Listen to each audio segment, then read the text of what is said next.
अजित पवारांच्या नेतृत्वात काम करावं असं देखील होतं.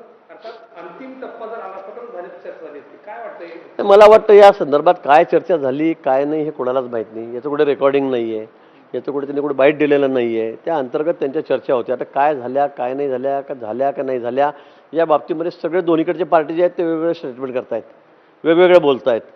त्यामुळे मला असं वाटतं की दोन्ही मिळून ठरवतील काय असेल नसेल ते. पण सर आज शरद पवारांनी ज्या प्रकारचं उदाहरण काढले याआधी देवेंद्र फडणवीसांनी देखील म्हटलं होतं की जर इतक्या प्रमाणात चर्चा केली जात होती की जयंत पाटील यांना कॅबिनेट मंत्रीपद द्यायचं, पवार यांना राज्यमंत्रीपद द्यायचं, तर असे विषय दादांनी माझ्यासोबत चर्चा केली असती. मात्र दादांनी या संदर्भात माझ्याशी कुठलीही चर्चा केली नव्हती. त्यामुळे असं वाटत नाही की कुठलीही अशा प्रकारची चर्चा झाली असावी. मात्र शरद पवार बरोबर आहे. फडणवीस या चर्चेत कसे काय असतील, त्यांना काय अधिकार? नाही अधिकार काय मग तुम्हाला कुठे विचारत होते ते? दादा काय पवार साहेबांना विचारून करत होते का काही? ते मुख्यमंत्र्यांना विचारूनच झालं असतं हे सगळं. हे आधीच जगजाहीरच आहे. त्यांना घ्यायचं, त्यांना मंत्रिपद द्यायचं काय द्यायचं हा अधिकारसुद्धा मुख्यमंत्र्यांचा आहे ना. तुम्ही असं कसं काय म्हणू शकाल त्यांना काय अधिकार म्हणून? ते मुख्यमंत्री आहेत, राज्याचे नेते आहेत विधिमंडळातले, त्यामुळे त्यांना विचारून हा विषय होईल. पण आता आम्हाला याशी काही घेणं देणं नाही. तुमचं काय झालं तर तुम्ही म्हणता बळच अंगात घुसतात झालं झालं झालं झालं हे म्हणतात झालंच नाही.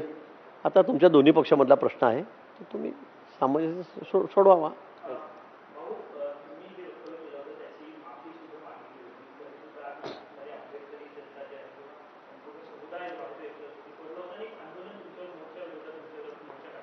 खरं मी तुम्हालाही माहिती आहे मी किती आंबेडकरवादी आहे.